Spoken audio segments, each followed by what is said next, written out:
Aos 6 dias, no mês de março de 2017, na sede da Força Tarefa da Lava Jato no Estado do Paraná, presente as Procuradoras da República, Melina Flores e Laura Tesler, compareceu a senhora Mônica Regina Cunha Moura para prestar depoimento em razão da celebração de acordo de colaboração com o Ministério Público Federal. No início do presente ato, todos os presentes foram cientificados da proibição do uso de quaisquer instrumentos de gravação ou registro de áudio ou vídeo próprios e declararam não estar fazendo uso oculto ou dissimulado de qualquer equipamento, sob as penas legais. Inquiridos sobre os fatos em apuração na presença de seu advogado, sob todas as cautelas de sigilo determinadas, atendendo aos ditames da Lei 2850/2013, notadamente quanto ao disposto nos artigos 4º a 7º, respondeu que o advogado era presente é seu defensor legalmente nomeado para lhe assistir no presente ato, conforme determina o artigo 7º da Lei 12.850, Sim. que renuncia na presença de seu defensor ao direito ao silêncio, reafirmando o compromisso legal de dizer a verdade nos termos do parágrafo 4º do artigo 4º da Lei 12.850/2013, Sim. que pretende colaborar de forma efetiva e voluntária com investigações e processos criminais nos termos firmados com o Ministério Público Federal, Sim. que junto de seu defensor autoriza expressamente, está ciente do registro audiovisual do presente ato de colaboração nos termos do parágrafo 13º do artigo 4º da Lei 2.850, Sim. que está ciente de que os efeitos da colaboração premiada dependem de um dos mais seguintes resultados, entre outros, conforme o artigo 4º da Lei 2.850. 1. A identificação dos demais coautores e partícipes da organização criminosa e das infrações penais por eles praticadas, a revelação da estrutura hierárquica e da divisão de tarefas da organização criminosa, a prevenção de infrações penais decorrentes das atividades da organização criminosa, a recuperação total ou parcial do produto ou do proveito de infrações penais praticadas pela organização criminosa. Você está ciente que depende desses efeitos? Sim, Okay. sim. Que está ciente dos direitos do colaborador previsto no artigo 15º da Lei 2.850, Sim. que no tocante ao anexo 1, correspondente ao seu histórico profissional, você responderá às questões formuladas pelos membros do Ministério Público, conforme registro audiovisual ora realizado. Sim. Respondidas as questões e nada mais havendo a ser consignado, vamos então agora iniciar. Nós gostaríamos, Ana Mônica, que inicialmente você relatasse seu histórico profissional, principalmente com relação à sua atuação na questão do marketing eleitoral, a sua aproximação com o PT, desde quando você atua com o João Santana. Tá. Posso começar? Minha formação é jornalismo, nunca atuei como jornalista, sempre atuei como publicitária, no mercado normal, tradicional de publicidade. Em 1990, eu comecei a fazer campanhas políticas, o marketing político, né? E de lá pra cá eu fiz todos os anos pares, que é quando a gente tem campanha no Brasil. Participei de todas as campanhas de 90 até 2014, todas que houveram no Brasil. Vários candidatos em vários lugares do Brasil. Em 99, desculpe, eu casei com o João, continuamos trabalhando juntos, eu continuei trabalhando em marketing político com ele, que então era sócio de Duda Mendonça na empresa de marketing político deles. Eu era funcionária. Funcionária de vez em quando, só era funcionária de campanha, não era uma funcionária fixa. Eles me convidavam para fazer campanha, que é aquele período. Depois disso eu não tinha vínculo nenhum. É o que chamava-se freelancer? Freelancer, autônoma, né? Exato. Então eu fiz com eles a campanha de 98, isso antes foi aí que eu conheci o João, por causa dessa campanha com o Duda.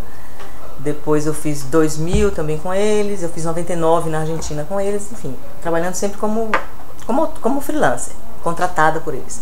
Em 2002 o João deixou a sociedade, na verdade em 2001, deixou a sociedade com o Duda e nós juntos montamos a nossa empresa, a Polis Propaganda, e começamos a fazer campanha juntos, no caso aí eu como sócia do João, a partir de 2002, nessa empresa. A partir de 2002 nós fizemos campanha todos os anos, ininterruptamente, até 2014, 2003, 2004, 2005, por quê?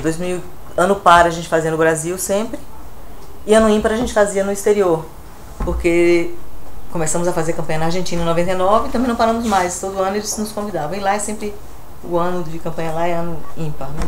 Com isso a gente conseguiu fazer campanha todos os anos. Então minha atuação em campanha política vem desde 1990, como contei, ininterruptamente desde 2002, como sócia de João, onde atuei em diversas campanhas para diversos partidos. Diversos, PT nessa época, PDT, fiz PMDB, fiz PFL, fiz todos os partidos. Em 2006, basicamente em 2006, depois da crise do mensalão e daquela quase impeachment do Lula, não chega a ser impeachment, mas houve uma crise muito grande, foi que nós nos aproximamos mais do PT por conta do afastamento do Duda. O presidente Lula chamou o João para fazer a campanha de reeleição. Nós fizemos a campanha e ganhamos a campanha, e isso foi pra gente uma coisa muito, muito boa do ponto de vista profissional.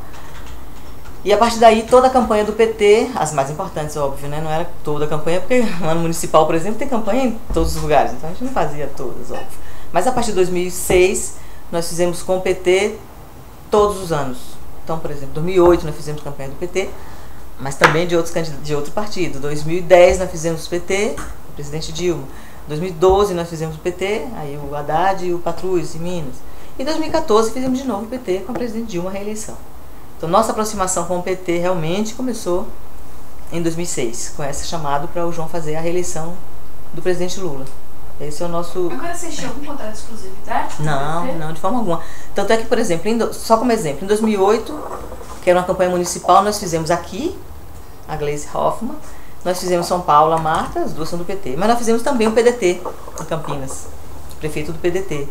Então não tinha nenhuma exclusividade, a gente fazia... Mas vocês fizeram nesse período de aproximação com o PT alguma campanha, por exemplo, para o PSDB? Não, nós nunca fizemos campanha para o PSDB. Nós dois, eu e o João, juntos. Mas não é por não querer trabalhar com o PSDB, não. Era por... A gente era convidado pelo PT. Depois de Lula, então, da campanha do Lula, todo mundo do PT queria o João. Entendeu? Era uma coisa assim de todo mundo achava que o João ia fazer eles ganharem a campanha. Então todo mundo queria a campanha do João. Claro que a gente não podia fazer campanha de todo mundo, a gente selecionava, e, enfim. Mas não tinha nenhum contato. Tanto é que... E eu, por exemplo, eu que comecei em 1990 a fazer campanha para outros marqueteiros, trabalhei com todos os marqueteiros, os grandes marqueteiros do Brasil na época, né? Trabalhei com Geraldo Walter, trabalhei com Nizam Guanais, que não chegou a ser marqueteiro, fez uma campanha, mas eu fiz um trabalho com ele. Eu trabalhei com Einar, Giacomo da Paz, que vocês não conhecem, mas foi marqueteiro do Fernando Henrique, fez a campanha do Fernando Henrique. Enfim, eu fiz PSDB, eu fiz PMDB, eu, Mônica, funcionária, fiz todos os partidos, deixa eu imaginar, de 90 até 2002. 2002 em diante a gente fez também PDT, PFL, como eu fiz o PFL de Sergipe em 2002 com o João já. Fizemos vários partidos. Só a partir de 2006 é que não tínhamos nenhum contrato de exclusividade, mas a coisa começou a ficar era tanta demanda do PT com a gente, e que a gente, por exemplo, pegar uma campanha como a da Marta Suplicy em São Paulo, que é uma campanha grande, e pegar uma campanha da Gleisi, e pegar mais uma campanha de prefeito, já não dava para fazer mais, entendeu? Era muito trabalho para um grupo como o nosso, que nessa época ainda era um grupo pequeno, a gente estava começando, tinha 4 anos de empresa. Foi o nosso grande boom, foi nesse momento, de 2006. Foi quando todo mundo apostava que Lula estava liquidado, e a gente conseguiu ganhar a eleição, foi aquela virada no segundo turno, não sei se vocês lembram. Mas foi estabelecida uma espécie de parceria, não com o Partido dos Trabalhadores? Não, na verdade não, doutora. Nunca houve uma parceria. O que houve é que praticamente eles começaram a nos monopolizar, no sentido de que o João ganha campanhas, então vamos segurar o João com a gente. Então assim, era isso que acontecia. Então se fosse para o partido opositor, logicamente, já que, né, o PT não ficaria satisfeito. Desculpa ele interromper, mas assim, que depois de uma campanha como uma presidencial em 2006, por exemplo, aí em 2007 não teve nada, a gente foi pra Argentina. Quando voltamos em 2008, que a gente fez a Marta e a Gleisi. Em 2010 fizemos a Dilma. Ficava estranho depois dessa aproximação toda, por exemplo, a gente fazer o principal adversário do PT, que era o PSDB. É mais ou menos como se a gente, trabalhando numa campanha, você acaba participando de muita coisa da política, do partido.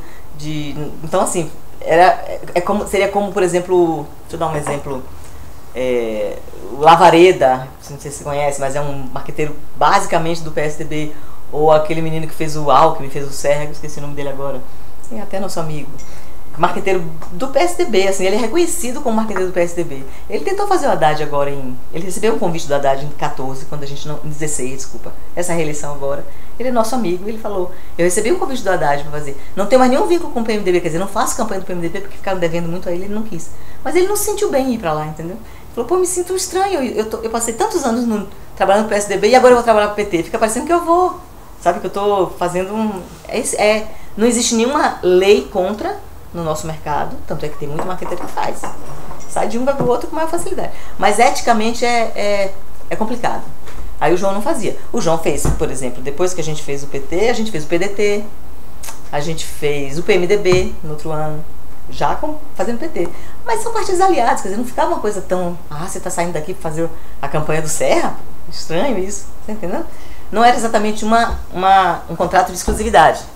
Mas existia uma coisa meio, digamos, tácita de ser meio antiético isso, né? Sair de um partido e ser o seu principal adversário. Com relação à aproximação de você e o João Santana com relação a figuras expoentes do Partido dos Trabalhadores, como é que isso funcionava?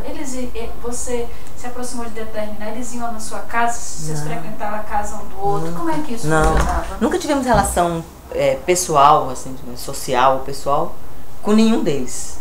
O nosso contato era sempre com os candidatos e um entorno que a gente chamava de núcleo duro, acho que é uma linguagem que todo mundo usa em toda a profissão, que era o núcleo duro, era o quê? Era aquele pequeno grupo que opinava na campanha. Por exemplo, uma campanha como a da Dilma, 2010, dificílima de fazer, todo mundo apostava que ia perder, era impossível, era um poste realmente para eleger.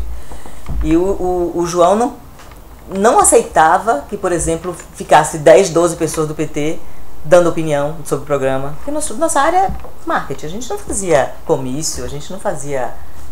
essa parte nunca nem sabia como é que fazia. Nossa área é comunicação e marketing, então é televisão, rádio, música, jingle, visual de coisa, camiseta, essa parte. O João não permitia, por exemplo, que... Ele colocava no início como cláusula para ele fazer uma campanha. Eu não aceito, por exemplo, que fica aqui um conglomerado de gente do PT, cada um dá uma opinião, porque não vai dar certo. Então, como era? Campanha da Dilma, quem é que dava opinião sobre... Era o Palocci, era o Lula, que era presidente na época. O Rui Falcão era muito difícil chegar perto nessa época, ele quase não era aceito no pequeno grupo, tá entendendo?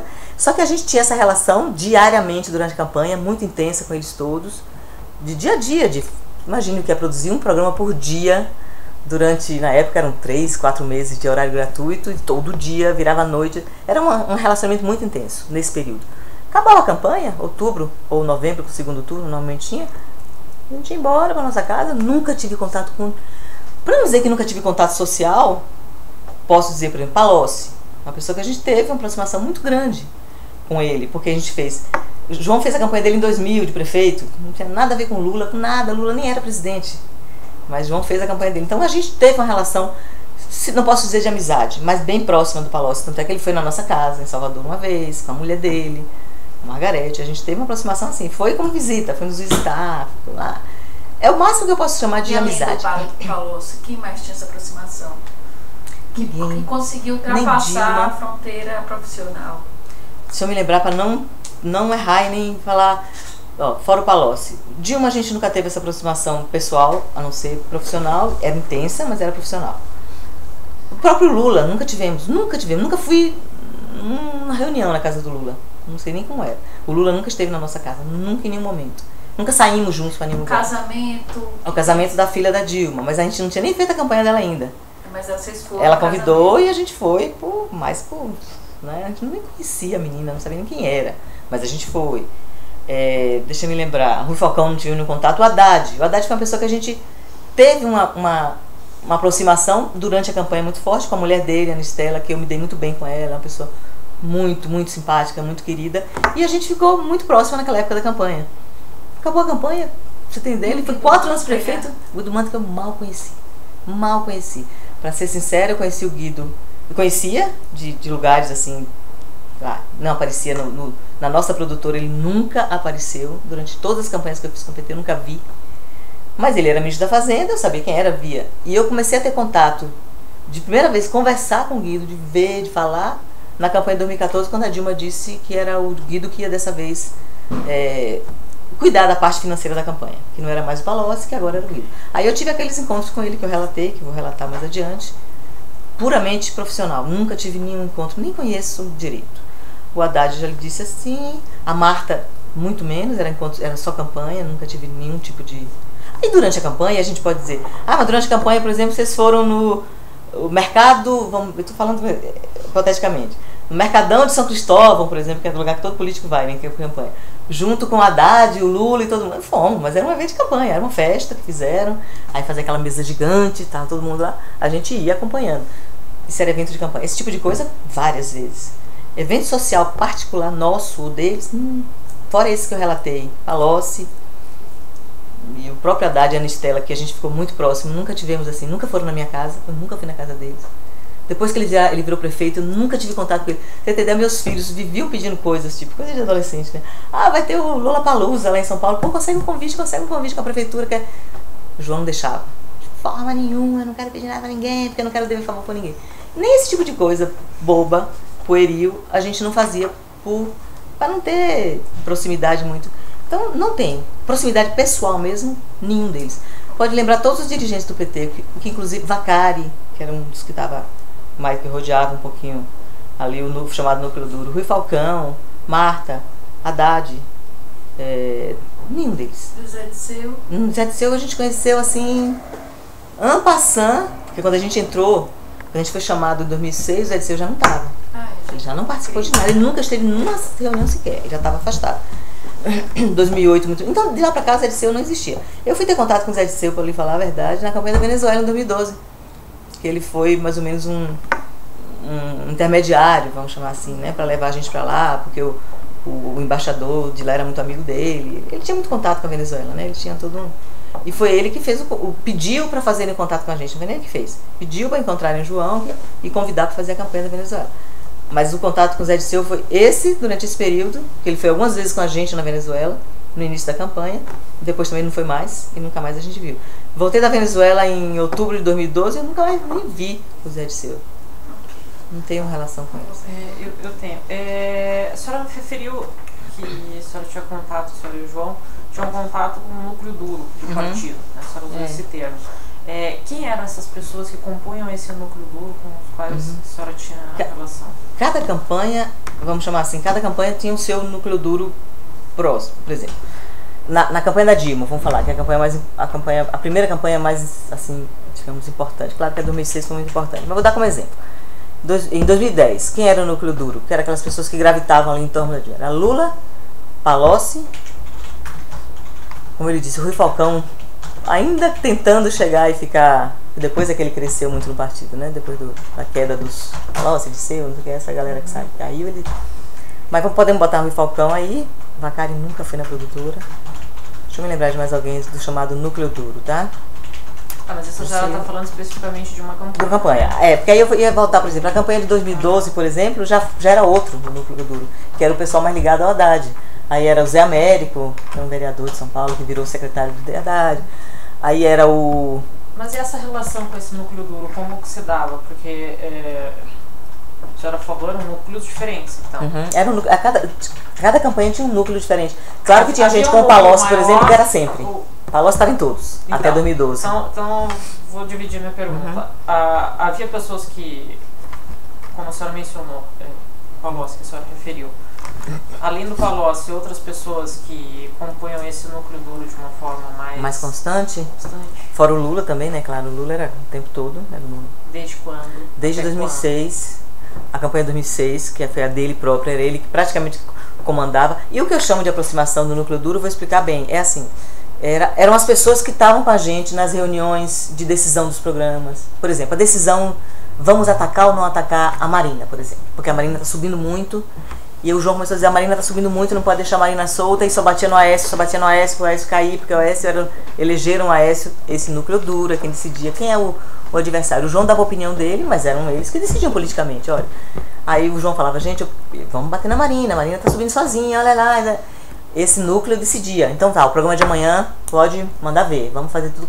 Era esse tipo de decisão quando eu falo núcleo duro. Era quem ia para a ilha assistir o programa, para a ilha de edição não ia todo dia, porque eles confiavam muito no João, então eles deixavam o programa ir pro ar, assim, às vezes eles nem sequer viam antes. Mas era esse tipo de decisão, entendeu? Decisão política em relação à comunicação, que é a parte mais importante de uma campanha, né? Sabe disso? Sim, mas então, voltando primeiro essa questão, quem eram as pessoas que participavam de uma forma mais constante, mais duradoura desse núcleo duro, dessas decisões que a senhora referiu? Lula, como eu lhe disse, que desde 2006 até 2014 participou de todas, era praticamente... Todas as campanhas, independente de ser campanha dele ou não? Independente. A de Marta, ele participou dando opiniões, ele era presidente na época, claro que ele não ficava. A senhora se recorda, poderia detalhar, especificar quais foram as campanhas?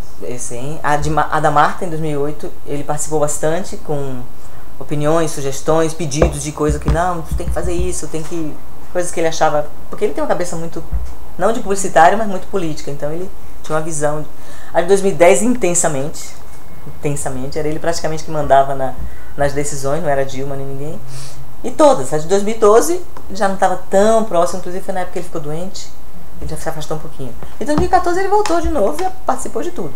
Palocci, Lula, posso dizer como pessoas que participaram de praticamente todas. Palocci desde quando? Palocci desde 2006 também. Até... 2008, 2010, 2012, aí 2014 ele se afastou. Ele não estava mais. 2014 eu nem vi Palocci em momento nenhum da campanha. O que mais, gente, da campanha do PT? Lembre o nome do PT aí, nomes importantes do PT, pra ver se tem mais alguém. Ó, Rui Falcão não era. Esses meninos todos, Vacari. É que o PT tem tão pouca gente hoje em dia de importância, assim, digamos, de... Não consigo lembrar. Entende? Aí quando eu digo, por exemplo, na campanha da Haddad, o pessoal próximo dele ficava lá, junto. Na campanha da Marta, tinha o marido dela, que era o Fábio na época, né?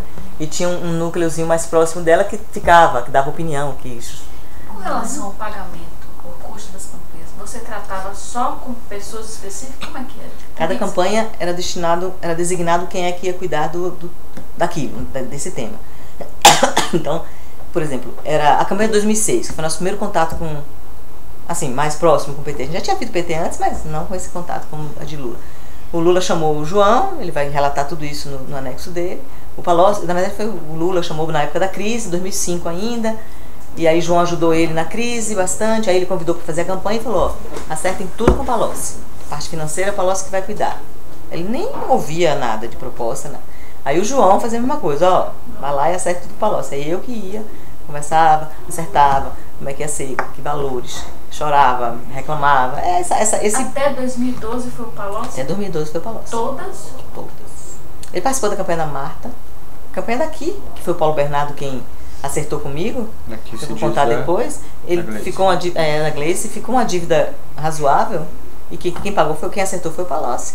A campanha de 2010, o Palocci estava lá dentro, né? Que aí quando ele foi. Isso na época que ele era ministro, ele continuava tocando essa questão de campanha? Sim, agora 2000, se eu não me engano, doutora, é que eu tenho que revivar minha cabeça, mas é fácil. Em 2006 ele era ministro, né? Então ele foi o principal articulador de tudo. Financeiro e também o chefe, vamos dizer assim, do núcleo duro, junto com o Lula, de decisões políticas em relação ao marketing. Em 2008 ele participou da campanha da Marta, da campanha da Gleice, e financeiramente foi quem resolveu os problemas financeiros da campanha, era ele. Eu acertei com tem o nome do cara aqui que eu me esqueci agora. Digamos, o tesoureiro dela, que era municipal, né, era São Paulo, mas quem dava o aval era Palocci, no final de tudo, porque era nele que eu confiava que me pagaria, né? Porque o pessoal do PT para pagar é um negócio, já é histórico isso. Mas quando o Palocci dizia, não, vá que eu resolvo, eu já ficava mais confiante. Em 2008 ele participou, em 2010 foi só com ele a negociação. Dilma, nunca falei com Dilma sobre dinheiro em 2010, porque era Lula e ele que cuidaram de tudo. Ela foi uma candidata que ele escolheu e eles cuidaram de tudo. Em 2012 também foi o Palocci, a campanha do Haddad, foi com ele que eu acertei tudo. Só em 2014 é que Dilma afastou todo mundo. Acho que sim, mas o que eu queria dizer é o seguinte, em 2008 acho que o Palocci não era mais ministro. Foi na fase que ele também caiu, a primeira queda dele, aí ele virou deputado. Se eu não me engano foi em 2008 que ele se elegeu deputado, então ele não era ministro. Aí em 2010 ele não era nada, era deputado, era deputado, mas aí virou ministro quando Dilma assumiu, lembra? Que aí ela botou ele como ministro. Aí ele caiu de novo. E por que em 2012 ele se afastou desse papel? Não, 2014 ele se afastou. Não, mas 12 ele tava. Até 2012 ele estava à frente de tudo. 2012 ele estava ainda, mas 2014 é que ele se afastou. Em 2014. Aí eu não vi mais Palocci, nem aparecia. Você sabe do seu motivo? Eu acho, essa é a opinião minha, tá? Não é fato. Eu acho que ele escolheu se afastar por conta da segunda queda deles, vamos chamar assim, né? Porque ele teve uma segunda queda, né? Palocci caiu em 2007, eu não lembro quando foi, reviveu em 2010, virou ministro poderoso da Dilma, Casa Civil, era o todo poderoso, daí depois caiu de novo, com aquela história daquela casa em Brasília lá. Ele teve a segunda queda, que foi justamente em 2013, se eu não me engano, que ele caiu, 2012, não me lembro. Então eu acho que foi uma coisa dele de sumir. E aí quem foi o homem que... Aí foi o Vacari. Não, 2014? Ah, desculpa, o Vacari era só quem operacionalizava, né? Que o Palocci mandava, vá acertar agora tudo com... Depois que eu acertava com ele, dinheiro, quanto era, como vai ser, forma de pagamento, o que é. Aí Vacari fazia a operacionalização, digamos assim, do pagamento. Em 2014, a Dilma decidiu, e ela disse isso claramente para mim, disse pro João, que ela não queria ninguém a não ser o Guido. Que o Guido ia cuidar da parte financeira da campanha dela. Aí ela já era presidente, há 4 anos, ela já tinha total domínio do grupo dela, digamos assim. Então, nem financeiramente, não falei com o Palocci, não falei com o Vacari, não falei com ninguém. Ela só mandou eu falar com o Guido. Foi a única pessoa que eu conversei sobre dinheiro em 2014, o tempo todo. Inclusive quando tinha problemas de pagamento, ou eu recorria ao Guido para dizer, tá atrasado, ou o João, quando a coisa ficava muito séria, a João falava com ela, diretamente com ela, para dizer, tá difícil, como é que a gente faz? Aí ela ia, não sei o que ela fazia, resolvia, mas aí se resolvia uma parte. Mas assim, as pessoas são muito restrito, né? O grupo não era um grupo. Nunca foi assim que todo mundo do PT se metia. Na nossa área, eu tô falando, eu não sei como eram lá as reuniões deles de política, de quem era que era o candidato, quem era que era a coligação, isso a gente nunca participou. Nunca teve muito acesso. E nessas situações que a senhora referiu, que não havia, enfim, que não recebia, a senhora também levava isso para esse núcleo duro? Não. Nunca falei de dinheiro com nenhum deles, a não ser com o próprio Palocci. No caso dessas 3 campanhas que ele disse, né, 2006, 2008, 2010, 2012, 4. Que sempre foi o Palocci, e que aí ele me colocava pessoas dele para resolver, ou o próprio Vacari, ou o Juscelino, que era um assessor muito próximo dele, ou o Branislav, que era outro assessor muito próximo dele, que me colocava, procure o Brani, procure o Juscelino, então não, o Vacari vai resolver isso. Mas eu nunca conversei com ninguém, por exemplo, o Rui Falcão, que vamos chamar aqui. O Rui Falcão, aos poucos, ele foi se tornando um cara importante. Tanto é que em 2014 ele já era o cara mais importante ali no entorno da Dilma. Eu nunca falei com ele sobre dinheiro. O próprio Edinho, que era o tesoureiro de campanha. Eu falava com o Edinho sobre dinheiro. A parte oficial. Edinho resolvia comigo toda a parte oficial da campanha. Que foram 70 milhões que a gente fez em nota fiscal. 2006 tinha o Felipe, que era o tesoureiro da campanha. Eu falava com ele sobre dinheiro, a parte oficial. Quando eu me refiro ao Palocci, certo, mas para tratar de assuntos, esses tesoureiros com os quais a senhora falava da parte oficial, eles sabiam também da parte não oficial? Acho que sabia. Não tenho certeza, mas acho que sabia. Você não tratava? Eu não tratava. Primeiro, só para organizar, a senhora falou que a senhora trabalhava junto com o João Santana. Como que vocês trabalhavam? Quem fazia o quê? Quem era responsável por o quê? Eu sempre fui a responsável pela área operacional e financeira. Financeira, a senhora sabe o que é, todo mundo. A operacional numa campanha é o quê? Eu contratava as pessoas, porque são todos freelancers que trabalham em campanha. Não tem ninguém fixo em campanha. Não existe assim, você trabalha. Porque uma campanha dura o quê? 6 meses. A mais longa, que foi a da Dilma em 2010, que a gente começou a trabalhar 1 ano, durou 1 ano. Mas a equipe mesmo não trabalha. Então, assim, eu fazia a contratação de gente, eu cuidava de alugar uma casa, transformar aquilo numa produtora, eu cuidava de comprar ou alugar máquinas, ilhas, câmeras, enfim. E eu cuidava de cobrar e receber. Então, a parte operacional financeira eu fazia com a minha equipe, eu tinha pessoas trabalhando comigo, óbvio, né? A parte criativa, quer dizer, toda a criação e produção de todos os programas, dos slogans, das músicas, de tudo que envolvia a comunicação de uma campanha, era com o João. Então ele cuidava da parte criativa, da parte, digamos assim, da elaboração e produção dos programas. Quando eu falo programa, não é só televisão, não. O programa envolve toda aquela coisa de comunicação, internet, tudo isso a gente fazia. E eu cuidava, claro que eu dava meu espetáculo também na criação, porque eu vinha dessa área, né? Eu fui redatora há muito tempo, de publicidade em campanha. Então eu estava sempre participando das reuniões, eu dava minhas opiniões, lógico, o João sempre me ouviu, mas eu não era responsável por isso. E o João, óbvio, sabia tudo que acontecia na área financeira também, porque eu tinha que falar com ele sobre tudo que eu decidi. Eu decidi agora contratar um cara, mas esse cara custa sei lá, tô falando tudo hipotético, o cara tá pedindo 100 mil reais por mês. E aí, vale a pena contrato? Então ele dizia, não, esquece, esse cara tá louco, nem preciso disso, pagar isso. Então ele participava dessa maneira, decidindo coisas quando eu achava que era exagerado ou que eu não tinha... Mas a gente dividia muito bem essas Essa funções. parte dentro da produtora com os seus fornecedores era você também? Tudo, era eu. Então você era administrativo. Administrativo e financeiro, é que eu chamo de operacional, porque em campanha eu chamo... Era administrativo e financeiro. Contrato, fazer os contratos com todo mundo, cobrar as pessoas, pagar as pessoas. Quantas pessoas trabalhavam com você na parte operacional? Na parte operacional eu tinha, vamos chamar, né, vamos pegar como base a última campanha, que é a mais próxima, a de 2014. Eu tinha, nessa parte financeira só, tá gente? Falando de produção, de coisa... Tinha 5 pessoas. 2 de extrema confiança, que era uma produtora que trabalhava comigo, e um rapaz que era meu funcionário mesmo, que trabalhava na área financeira comigo. Como é que funcionava? Vocês tinham quantas empresas para fazer campanha? A gente no Brasil sempre teve só 2 empresas, mas... Quais nomes? A Polis Propaganda e a Santana e Associados. Teve um motivo da gente abrir a Santana, eu vou dizer por que foi.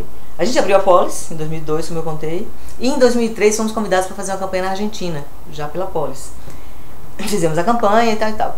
Quando voltamos, o meu contador me disse: para você fazer a próxima campanha no Brasil, vocês não podem mais trabalhar com lucro presumido, que no nosso caso era melhor financeiramente, por conta de despesas e tal, porque vocês têm uma sucursal na Argentina. Quem tem sucursal não tem mais direito ao lucro presumido. Vocês têm que trabalhar sempre com lucro real, que no nosso caso era mais caro. Aí eu abri mais uma empresa, que eu ficava fazendo, tinha ano que eu trabalhava com a Santana, tinha ano que eu trabalhava com a Polis, entendeu? Então eu tenho contratos de campanhas com as nossas empresas. E internacionais só por também foi pela Polis? Não, cada lugar que a gente fez, só a Argentina, que a gente abriu uma sucursal da Polis, que a gente chamava de Polis Argentina. Os outros países todos que nós fizemos campanha, quer dizer, Panamá, República Dominicana, não todos, eu vou dizer, Panamá, República Dominicana, El Salvador, a gente abriu empresas próprias, um em cada lugar. Entendeu? Então a gente abriu uma empresa em El Salvador, empresa salvadorenha, não é sucursal, não é filial, não é nada de Brasil. A gente abriu empresa no Panamá e a gente abriu uma empresa na Dominicana, que funcionaram durante a campanha, que algumas delas funcionaram depois, dando consultoria aos presidentes eleitos por nós. Então a gente dava consultoria de discurso, de as principais campanhas de publicidade desses governos, coisas assim. Vocês contratavam pessoas locais? Locais. Para as campanhas a gente levava uma parte da equipe brasileira sempre, uma parte de equipe que a gente trabalhava há muito tempo já em campanha. Digamos assim, os redatores, que é o pessoal de criação, que é muito próximo a João. Os diretores de televisão, que são pessoas muito próximas, que tem que ter uma qualidade muito grande para conseguir, modéstia à parte, o trabalho da gente tinha uma qualidade boa de técnica. E era por quê? Porque a gente gastava muito nisso. A gente gastava muito em pessoal, equipe boa. A gente tirava gente, por exemplo, de empresas como a Conspiração Filmes, é a maior produtora de cinema do Brasil. A gente levou um diretor da Conspiração para trabalhar na campanha da Dilma. O cara ganhava uma fortuna na Conspiração, mas topou em trabalhar com a gente. Primeiro por dinheiro, óbvio, cobrava caríssimo. E campanha política paga muito mais do que qualquer mercado normal de publicidade, muito mais. Toda a campanha, não é só a nossa não.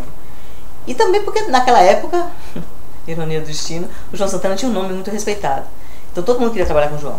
Todo mundo. Eu recebia portfólio assim, de todo mundo queria trabalhar com ele. Então a gente tirava gente de lugares importantes do mercado para trabalhar com a gente, entendeu? Então tinha gente que ia. Em toda a campanha no exterior a gente levava um grupo, que é o grupo mais próximo, mais importante, brasileiros, mas a grande maioria, a área técnica toda, toda a parte de câmera, de produção, toda a parte de edição, que é uma equipe grande, a gente contratava um lugar, entendeu? Teve lugares que a gente levou gente da Argentina, que a gente conheceu lá na época da Argentina, que era muita gente boa, técnica. Tinha alguém do PT que trabalhava aqui, vocês convidaram para trabalhar? Não, nunca. Alguém foi indicado eu quero que essa pessoa trabalhe com vocês? Não. Já teve pedidos, houveram pedidos na época, assim. Tem uma filha do amigo, não sei quem, será que dá pra arranjar? Mas a gente nunca fez muito esse tipo de... Assim, a gente não precisava fazer isso, sabe? Assim, eu vou empregar porque... A menos, óbvio, se viesse um pedido do Lula, a gente ia ter que fazer, claro. E veio? Não, nunca. Sempre assim de... Alguém do PT que mandava pedir, será que dá pra empregar não sei quem na campanha? A gente nunca levou isso... Assim, ninguém importante, vamos chamar assim, nunca nos pediu isso. Então a gente nunca... Não me lembro de ninguém do PT trabalhando com a gente, não. Entendi. vou fazer esforço de memória, porque posso estar falando isso e dizer, teve aquela jornalista que foi não sei o quê, mas não me lembro de ninguém trabalhando alguém do partido, não. E, bom, enfim, a senhora mencionou que a senhora cuidava da parte financeira.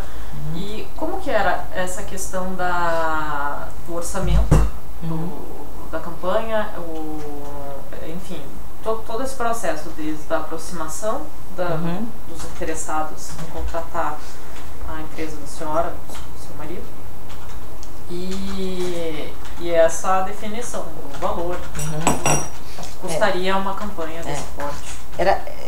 Existia um processo mais ou menos igual em todos. Era assim, o João era convidado, aí a gente tinha, ele tinha sempre a primeira conversa, normalmente com o candidato ou com uma pessoa mais próxima, no caso Lula e Palocci, que foi a primeira, né? Depois disso o João chegava pra mim, a gente conversava, aí tá bom, então vamos apresentar um orçamento. Eu sentava com o João, isso era sempre. Ele dizia, nessa campanha vai ser pesada, eu vou ter que ter muita gente, aí a gente fazia um esboço. Tá, então vamos ter que ter o quê? 3 diretores, 4, 5 redatores, a depender do tempo. E também isso tinha muito a ver com o tempo de televisão. Porque, por exemplo, se eu tenho 2 minutos por dia, é uma equipe. Se eu tenho 10, como eu tinha na Dilma, é quase um capítulo de novela, né? Produzir todo dia. E com qualidade. Então era uma loucura. Então eu tinha que ir no Brasil inteiro. Você imagina que tinha dia que a gente estava filmando no Rio Grande do Sul com a Dilma, na Amazônia tinha uma equipe gravando pela, não sei o que, a usina, não sei de onde, e em Minas Gerais tinha um evento que estava o Lula, por exemplo. Então a gente tinha que ter 3 equipes simultâneas no Brasil. Então, a depender da campanha, do tamanho do porte da campanha ou da dificuldade da campanha, o João me dava ele me traçava mais ou menos um desenho do que ele queria. Eu vou precisar de muita gente nessa área, vou precisar de uns 5 redatores, vou precisar disso, não vamos economizar nessa área aqui, eu quero isso, isso, isso. Aí a gente fazia uma primeira reunião com esse grupo pequeno de colaboradores mais próximos que diziam, Mônica, esse ano surgiu uma câmera Red One, que é a maior novidade em cinema, a gente tem que ter uma. Lá quanto é que custa para alugar uma Red One? Então depois que eu tinha todos esses dados do que o João precisava, do que o João queria naquela campanha, eu sentava com essa minha colaboradora que era produção e essas pessoas mais próximas minhas, e a gente traçava um orçamento.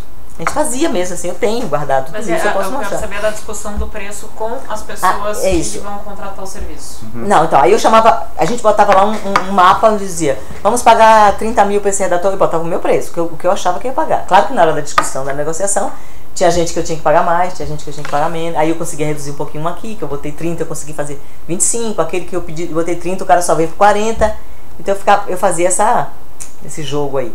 Depois que eu tava com todo esse mapa, dizia assim, gente, essa campanha vai custar, vamos ver, 20 milhões de custo, quanto é que nós vamos cobrar? Aí eu chegava para o João, João, uma campanha é cara, 20 milhões, e aí?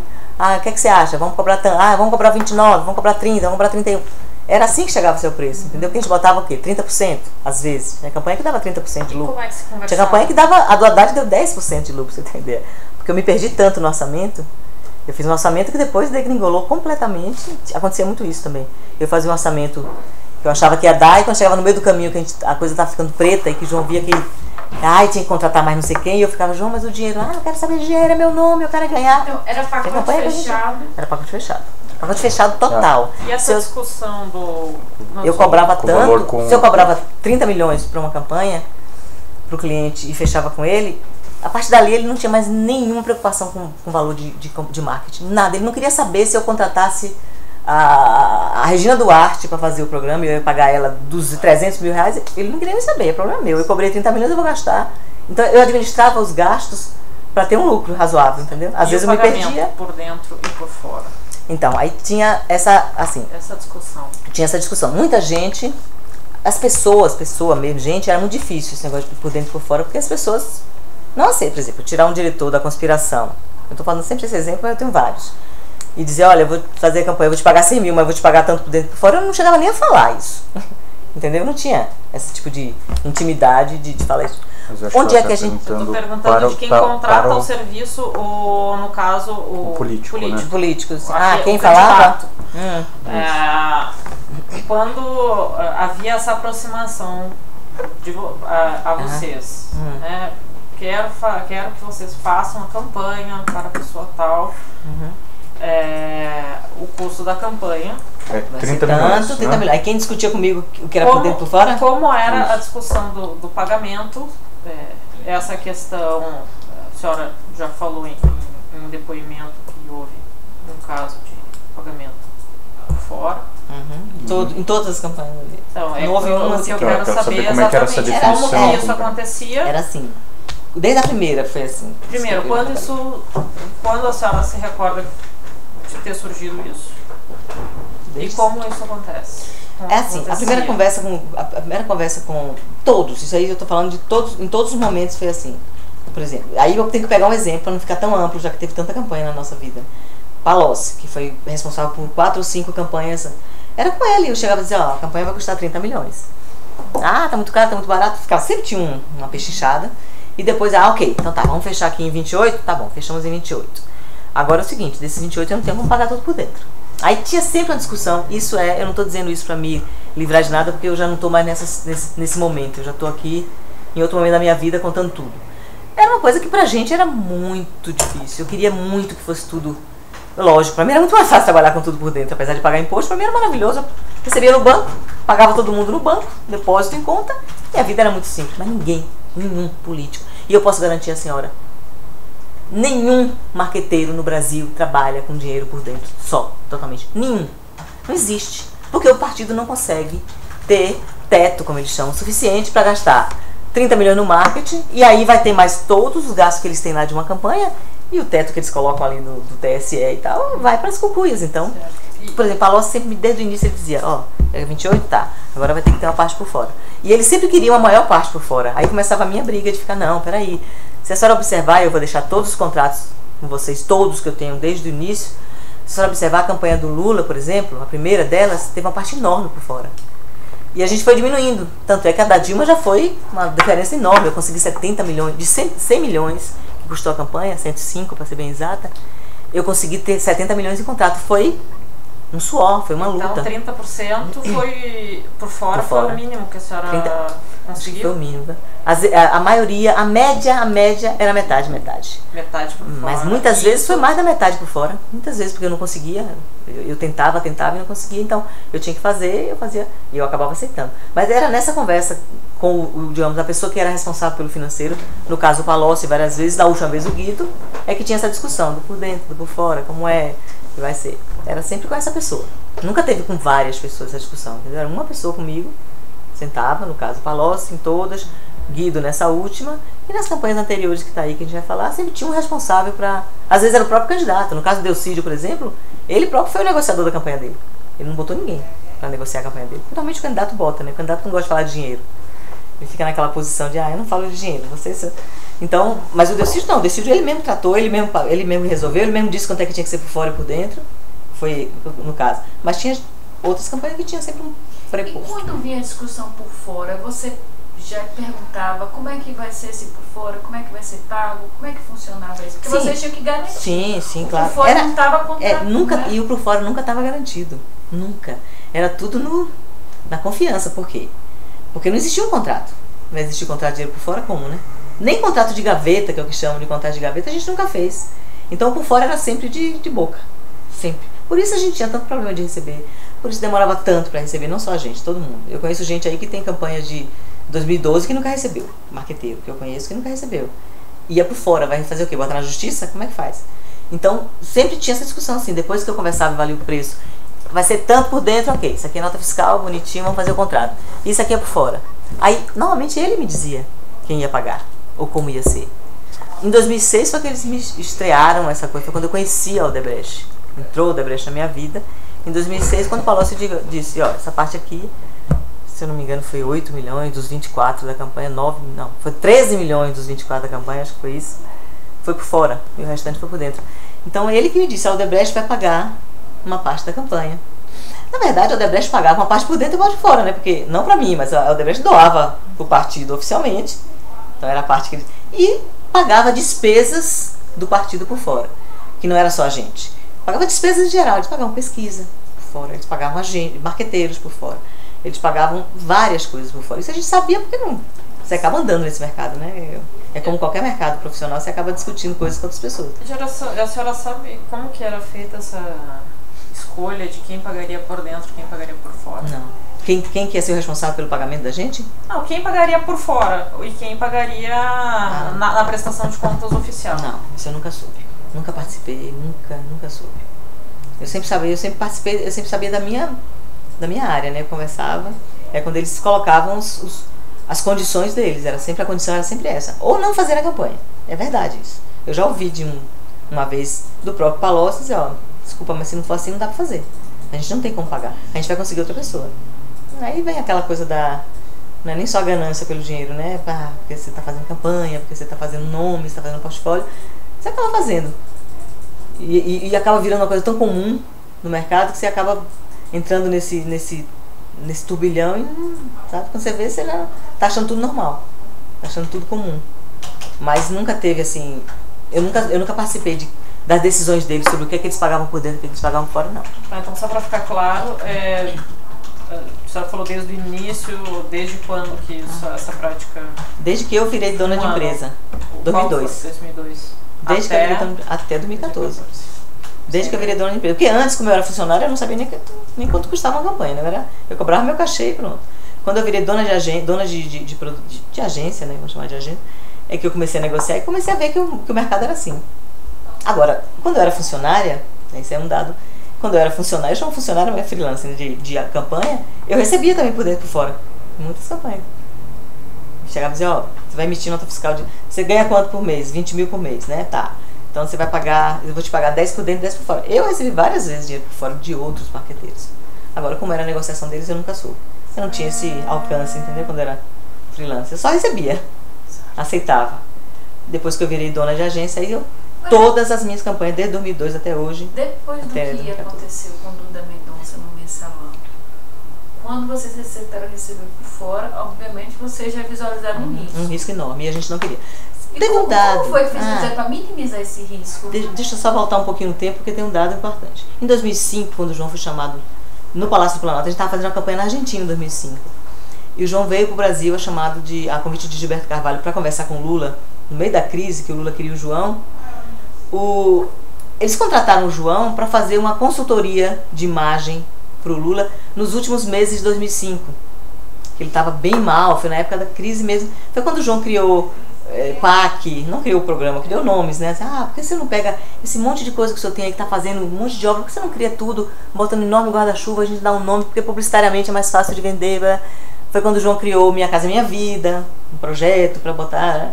Foi nessa época da consultoria que a gente chegou e João, já a primeira coisa que o João disse a Palocci, que aí não tinha campanha, eu nem entrei nessa época. O João, eu disse, ó, eu vou fazer, era um custo muito menor, óbvio, eu nem me lembro quanto era, mas o João cobrou um valor irrisório em relação à campanha. Isso foi pago por dentro, foi pago com notinha, recibo, tudo bonitinho, eles nem tocaram no assunto. E João ainda disse isso a eles, olha, gente, esse negócio que acaba de acontecer com Duda, pelo amor de Deus, vamos fazer, pagaram tudo direitinho. Um ano depois, que foi quando foi a campanha, foi em junho, começou em junho de 2006 já, então a gente já estava lá desde agosto de 2005. Não é lá fixo, é fazendo coisas. Vem pra cá, João, vamos fazer um negócio. Aí João ia fazer. Isso foi tudo pago. Quando chegou a campanha, foi que o Palocci veio pra mim. Não, tem que ser. Óbvio que eu relutei. Óbvio que eu relutei, até porque tinha acabado de acontecer aquilo tudo. E eu ficava preocupadíssima. Foi quando ele me disse, não se preocupe que só uma pessoa vai pagar vocês. Só um fornecedor, vamos chamar assim. Você não vai ter risco nenhum, é de absoluta confiança nossa. E é uma pessoa, inclusive, que da terra de vocês, eu nem conhecia nenhum deles. Que foi quando eles botaram o Odebrecht no nosso caminho, entendeu? Mas, e o argumento era... Esse teria sido, digamos, um cuidado, uma cautela, a inserção do Odebrecht. A inserção do Odebrecht, e tanto é que a Odebrecht foi quem pagou.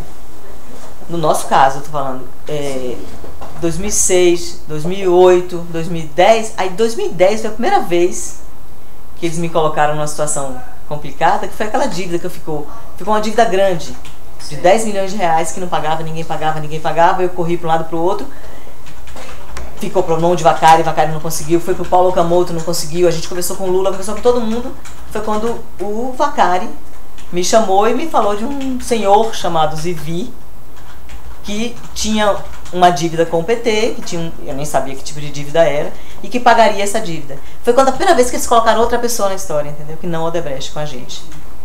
Aí logo depois, como se diz na Bahia, como descarou a coisa, aí eles sugeriram depois outra dívida, que foi a de 2012 do Haddad, que ficou uma dívida de 5 milhões que ninguém... Foi quando, em 2013, eles sugeriram que eu aceitasse receber do Ike. Eu já tinha recebido do Zivi, quer dizer, já tinha contaminado, digamos assim, a linha era só Odebrecht, Odebrecht, Odebrecht. E eu lembro que isso eu tenho que dizer, porque não é para proteger o João. O João não queria. O João nunca quis colocar outra pessoa para nos pagar. Ele dizia, Mônica, não aceite, não. Mas eu, com a meu, 3 anos sem receber, a gente tem que receber, a gente tem que receber. Eu acabei convencendo ele a aceitar. O Zivi e o Ike. Porque se a senhora vê, na nossa história toda de Brasil, só temos recebimento da Odebrecht. Em todas as campanhas. Os únicos que entraram, assim, por causa da dívida, foi o Zivi e o Ike. A gente nunca recebeu de nenhuma outra empresa. Agora, acabamos abrindo o leque, vamos chamar assim. Mas quando eu disse que não queria, que eu tinha medo por causa do mensalão, foi quando ele falou, não se preocupe, que vocês vão ter um único interlocutor que vai resolver a parte por fora, que é o Odebrecht. Aí foi quando eu conheci o Pedro Novice, na época era o Pedro Novice. E começou a nossa relação com o Odebrecht em 2006. Antes disso a gente não tinha nenhuma relação. A senhora tem ideia de quanto que vocês receberam da Odebrecht? Assim não, mas eu posso fazer essa conta assim agora não tenho. No período inteiro, né? De 2006 a 2014, né? De entregas que são 8 anos. Não. Eu posso fazer esse apanhado. Eu tenho esse apanhado escrito até, porque eu fiz para os advogados. Lembra que eu fiz para vocês? Uhum. E o recebimento da Odebrecht, ele somente se dava em contas no exterior? Ele se dava em dinheiro no Brasil e nessa conta. Essa conta do Bill, eles pagavam sempre lá. Então era dinheiro em espécie? Muitas vezes dinheiro em espécie no Brasil, que era para pagar as coisas também que eu tinha que pagar em espécie. E aí essa negociação já era eu que fazia. Aí já não... O Palocci, o Guido, no caso, já não se metia. Dizia, tá acertado que o Odebrecht vai pagar, vai lá e converse. Aí eu ia dizer, eu preciso de tanto aqui no Brasil, porque eu tenho que pagar um monte de coisa que eu não tenho como pagar do dinheiro oficial. Você se dirigia diretamente aos a pessoa que eles me indicaram. Mas quando a senhora ia falar com o Odebrecht, indicada pelo Palocci. Aí quando eu chegava, por exemplo, a primeira vez que eu cheguei no escritório do Pedro Novice, da Odebrecht, em 2006, para conversar, ele já estava... Óbvio, ele já estava com tudo, ele já sabia tudo. O valor que eles iam pagar. E aí eu só fazia acertar como era que eu queria. Quer dizer, preciso de tanto aqui. Tá, pode, não pode. Às vezes eles diziam, não pode, no Brasil não tem. Então tá. Então essa negociação já era feita com o diretor. Que foi Pedro Novice em 2006, 2008. E em 2010 entrou o Hilberto. Pedro Novice se afastou. E me apresentaram e o Hilberto Mascarenhas, Silva, que foi a pessoa que substituiu ele na diretoria financeira lá. Mas eu já chegava, eles já sabiam de tudo, já tinham conversado lá entre eles. Eles já chegavam, já tinham digamos, o briefing do que eles iam pagar pra gente, entendeu? E como é que era feito o pagamento em espécie? Entregues Entregava onde? Vários lugares. Cada campanha tinha uma logística que eles criaram, né? Eles tinham uma logística Aí eles me diziam assim, olha, alugue um apartamento, a próxima entrega vai ser no hotel. Escolha um hotel e me passa o endereço. Eles falavam? Aí eu ia para um hotel, esperava, eles me davam uma senha, normalmente era um nome qualquer, uma palavra qualquer, relacionada a alguma coisa, e eles me davam uma senha que essa pessoa, imagino que sejam doleiros, porque cada dia era uma pessoa diferente. Não era uma pessoa conhecida, eu não conheci nenhum deles. E aí até o hotel? Ia até o hotel, me encontrava, me procurava no hotel, eu já estava esperando, porque tinha a data marcada e tinha a senha. E tinha o valor, né, que eu ia receber naquele dia. Eles iam até o hotel, levavam E você entregava o dinheiro? Quase todas as vezes. E você não tinha receio, não, cara? Muito. Já passei por coisas muito complicadas Mas eu não podia confiar em ninguém. Como é que eu confiava uma coisa dessa? Então era eu e eu. Só no finalzinho, 2010... se não me engano, é que eu comecei a contar com a ajuda de um funcionário meu, ele vai aderir à relação, porque ele começou a me ajudar a receber dinheiro. Eu comecei a ficar muito... Aí você pegava a mala e pegava avião? Às vezes eu pagava tudo mesmo, por exemplo, São Paulo, era quase sempre São Paulo. Para não dizer quase sempre, acho que sempre São Paulo. Nunca foi no Rio de Janeiro.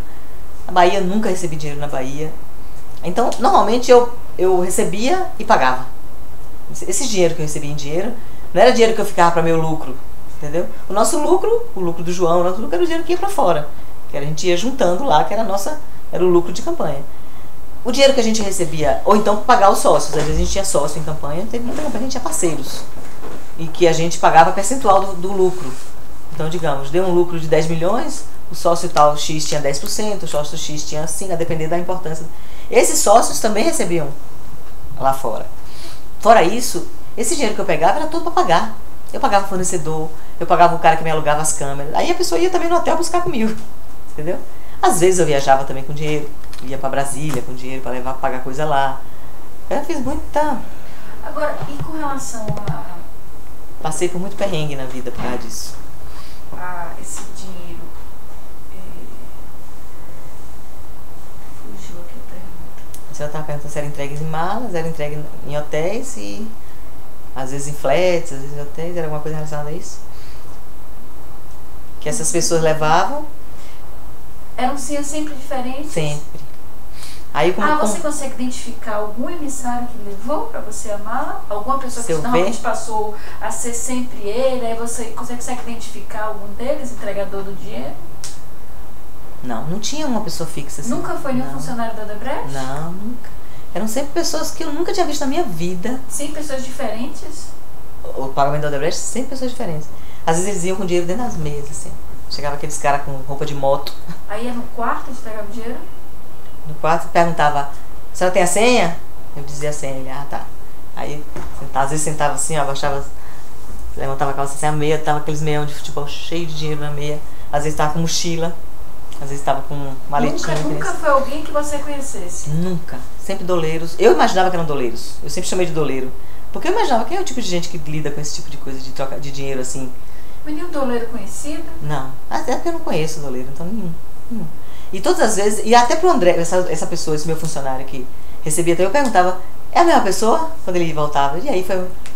Você já tinha visto? E agora com o curso da Lava Jato, algum desses doleiros que está preso, você identifica que tenha feito alguma entrega para você pessoal? Nenhum desses. Os que eu conheci, por exemplo, lá, aqui, Olívio, Marcelo, foram os que eu conheci, né, de doleiros. Podemos chamar de doleiros. Eu não conhecia, eu nunca tinha visto. Você conheceu aqui na carceragem? Conheci aqui na carceragem da PF. Mas nunca tinha entregue? Nunca tinha então entregue. seriam... Eu acho que eram pessoas avulsas. Na verdade, eram funcionários deles, eu imagino. Isso tudo eu imagino, viu, doutora? Que eram... E que eles ficavam... Eu acho que eles trocavam justamente por uma questão de segurança, né? Essas pessoas. Porque nunca era a mesma pessoa. E você normalmente recebia valores até quando? Teve um detalhe, desculpa. Teve momentos em campanha, a de 2006, a própria de 2008 e a de 2010...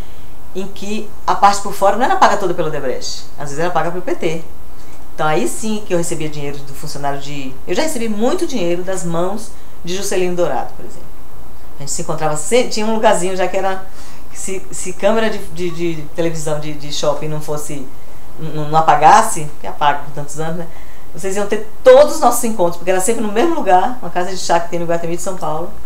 Ele ia me encontrar, a gente tomava um chá, conversava, ele sempre levava uma sacola diferente. Uma sacolinha de loja, e aí ele me entregava dinheiro. Eu recebi de Juscelino várias vezes, para dizer que gente que eu conhecia. Eu recebi do cara da Marta, como era o nome dele? Edson, que era uma espécie de tesoureiro da campanha da Marta, se não oficial, mas era o cara dela, o cara de confiança, digamos, dela do dinheiro. Teve uma parte que ele pagou em dinheiro, por fora foi pago também pela eu quero dizer que não era sempre que todo o valor por fora era pago pela Odebrecht. Às vezes tinha gente do próprio PT que me entregava, ou do próprio Palócio, da Marta, como estou contando. O Paulo Bernardo me entregou dinheiro aqui. O Paulo Bernardo, pessoalmente? Agora, e o advogado dele também me entregou dinheiro. Qual? O nome dele? O doutor Guilherme Gonçalves, né? O nome dele? Que era o advogado deles. Ele me entregou dinheiro algumas vezes aqui em Curitiba. Então, fora a Odebrecht, tinha essas pessoas de confiança. Aí eu conhecia, claro. Aí era gente que eu conhecia. Vou lembrar de mais gente. A senhora recebeu dinheiro do Odebrecht de 2006, aproximadamente 2014. Todos os anos. Nunca ocorreu a senhora perguntar o porquê que eles pagavam tanto esse dinheiro? Nunca. Claro que eu imagino. Eu nunca perguntei isso, mas eu imaginava, e até falava com o João isso, que a gente faz assim, por que eles pagam isso? Eu imaginava que tinha falcatrua nisso, óbvio. Eu não sabia o que era, que tipo de negociação era. Mas que uma empreiteira... Mas o que eu imaginava? Eles têm tanta obra com o governo, tanta coisa que eles fazem para o governo, que eu digo, eles devem... Eu, na minha ingenuidade, sinceramente, pensava que eles embutiam valores numa obra para repassar para os pagamentos que eles faziam para a campanha. Por exemplo, a obra do... sei lá... Belo Monte vai custar 5 bilhões. Mas eles botavam 5.500. Os 500 eles distribuíam pagando... Eu imaginava isso, entendeu? Que tinha falcatrua, eu não tinha dúvida. Que tinha uma coisa que fazia esses caras pagarem. Não só o oficial, como pagavam por fora. É óbvio que eu imaginava. Mas eu nunca perguntei, vem cá, por que vocês estão pagando esse dinheiro pro PT? Por que vocês estão pagando esse dinheiro? Não tinha nem esse tipo de abertura, entendeu? Eram realmente reuniões muito, muito formais e rápidas. Era chegar, você vai pagar isso? Já sei, eu tô sabendo como é. Tá bom, como é que vai ser? Vai ser assim, assim, ok. A partir daí era encontrar com o operador deles para me dizer as datas, e que era Fernando Migliaccio uma época. Na verdade, Fernando Migliaccio fez quase todo o período dessa... Que aí já era um degrau abaixo, digamos assim. Era a pessoa que fazia o dia a dia. Dizia, ó, a senha vai ser essa, as datas, combinava comigo. Mas eu nunca perguntei. Não tinha nem cabimento pra mim chegar a dizer, por que vocês estão pagando isso? Por que vocês pagam esses valores pra mim? O que vocês têm com o PT que vocês pagam isso? Não cabia, entendeu? Agora, na minha imaginação, eu imaginava assim. Nunca soube, isso é juro pelo meu neto de Petrobras, assim, existia esse escândalo, essa coisa que é o Petrolão. Nunca imaginei. Mas que tinha falcatrua em obras que eles faziam e que deviam ter dinheiro superfaturado para poder ajudar assim, assado, é óbvio que eu imaginava isso. Sempre imaginei. Porque senão, não pagava um negócio desse assim, né? Senão, se fosse tudo bonitinho, por que não pagava tudo por dentro? Por que não doava tudo isso? Esse dinheiro todo? Os custos por dentro, eles eram de transferências bancárias? Tudo. Nota fiscal emitida, depósito feito logo na sequência. Aí eu tenho todas as movimentações. E a entrega para o Tribunal Eleitoral também. E a entrega para o Tribunal depois. Isso aí era tudo. Aí era a coisa mais fácil do mundo, né? Se tudo fosse assim, minha vida era outra. Tem mais alguma coisa que você quer esclarecer sobre Desse esse ponto? histórico? Não, acho que Porque nós iremos detalhar Só agora um cada histórico eu geral, sei. né? Eu acho que não.